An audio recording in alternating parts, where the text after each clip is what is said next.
দেখো আজকেও কিন্তু সকাল সকাল কোনো গন্তব্যের উদ্দেশ্যের জন্য বের হয়েছি, কিন্তু গ্যারেজে এসে তো আমি কনফিউজড, কারণ আমার কাছে একটা হর্নেট আছে, একটা 250 ডেমন আছে, আর একটা থ্রিলার আছে।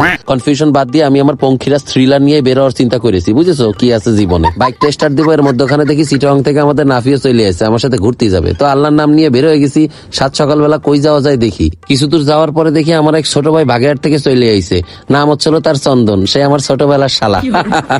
খাচ্চার গুলো আই লাভ ইউ টু। তো যাওগা সামনে দিকে আউগা, দেরি না করে 300 ফিটের উদ্দেশ্যে রওনা দিয়ে দিলাম। যেহেতু আজকে শুক্রবার, ওইখানে আজকে রোড রাইডার্স RRZ এর স্টান্ট প্র্যাকটিস। তো যাওয়ার সময় আমার নজর গেল আমার ছোটবেলার শালা চন্দনের পায়ের দিকে।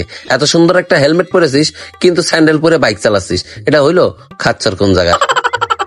সাত সকালবেলা 300 ফিট ঘুরতে কিন্তু সেই মজা লাগে। সেরকম একটা ওয়েদার থাকে, উড়াদুরা ঝাঁকানাকা ফাটাফাটি। কিন্তু খাচ্চর গুলোর প্রবলেম হচ্ছিল অন্য জায়গায়, বুঝছেন? প্রবলেমটা হচ্ছিল যখনই আমি দেখি উল্টা পথে কোনো কিছু আসতেছে, তখনই আমার শরীরের ভিতরে একটা কেমন যেন সুরসুরি দিয়ে ওঠে। আরে কি একটা দুইটা, একটার পর একটা দেখেন আসতেই থাকবে। এখন 300 ফিট যে একটা এক্সপ্রেসওয়ে, সেটা তারা ভুলেই গেছে।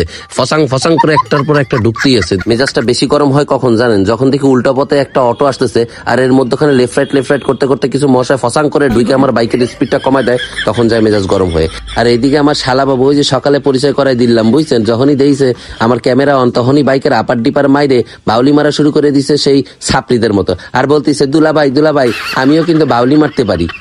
খাচ্চর কোন জায়গা? 300 ফিটের এই জায়গাটা আসলে আমি আমার শৈশবে চলে যাই। মনে হচ্ছে আলিফলালের কোন এক জায়গায় আইছি, যেখানে তাবাকজিন আছে, আর ওই যে খারাপাত্তার ডাইনি সারাগুল আছে। অবশেষে 1020 কিলো রাইড দেওয়ার পরে আমি চলে আইছি RRZ এর প্র্যাকটিস গ্রাউন্ডে। আর যেহেতু আমি একটা ছোটখাটো সেলিব্রিটি, RRZ এর পোলাপান তো আমার জন্য ফুল নিয়ে দাঁড়ায় থাকবে। কিন্তু গ্রাউন্ডে এসে দেখি কি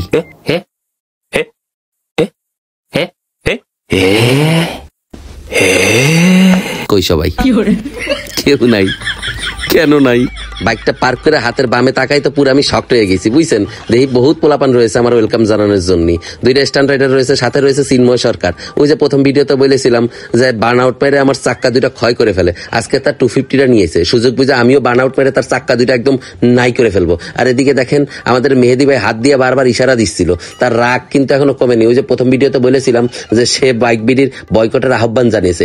এই দেখে মাত্রই সেতু ভাই ঢুইকে মেহেদি ভাইয়ের চেহারাটা দেখে উল্টা হাতে দৌড় দিল। কারণ সেতু ভাই যেহেতু বাইক বিডির CEO, তাই মেহেদি ভাই ডাকা বয়কটের আহ্বানে সে দৌড়ে পলানো ছাড়া আর কোনো উপায় ছিল না। কিন্তু মানিজ্জত নিয়ে টানাটানি বাইতে গেছে দেখে সে ডিফেন্ড করার জন্য দৌড়ে আবার চলেও আইছে। খাচ্চর কোন জায়গার?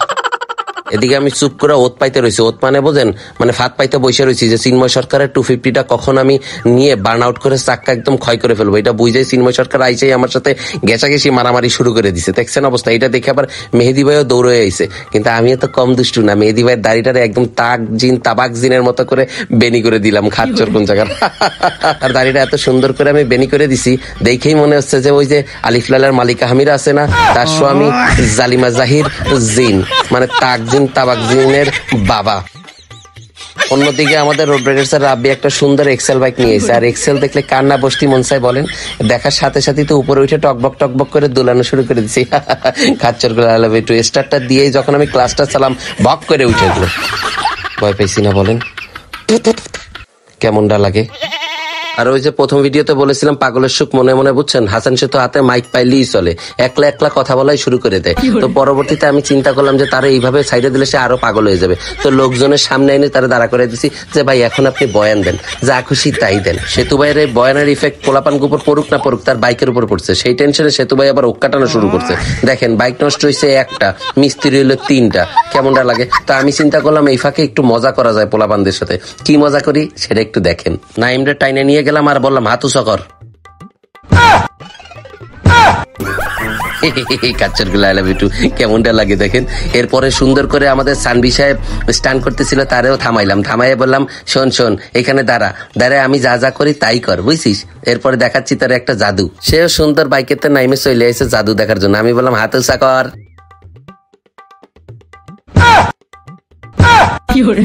ভাবলাম সানবি মনে হয় ভয় কাইন্দি দেবে, পরে দিয়ে লাফানো শুরু করেছে বান্দরের মতো। আর RRZ যেই জায়গা আছে ওইখানে মজা মাস্তি হবে না তা তো হয় না। দেখেন এক একটার অবস্থা কি করতেছে।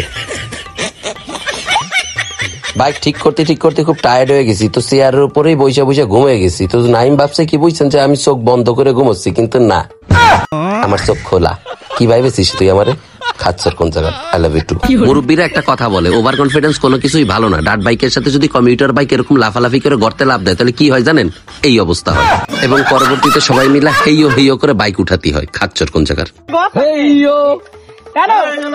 আরো জোরে, জোর হলো না, জোরসে বলো। তো এরকম সারাদিন পারাপারি দুষ্টামি এবং 3-4টা মিস্ত্রি কাজে লাগানোর পরে ফাইনালি সেতু ভাইয়ের বাইকটা বিকাল 5টার সময় স্টার্ট নেয় এবং আমরা বাসার উদ্দেশ্যে রওনা দিই। এন্ড খাচ্চরগুলো আই লাভ ইউ টু। ভিডিওটা ভালো লাগলে অবশ্যই লাইক, কমেন্টস এন্ড শেয়ার করেন। প্রত্যেক শুক্রবার কিন্তু এরকম RRZ এর ভিডিও এখানে আপলোড হবে। আজকের জন্য এখানেই টাটা।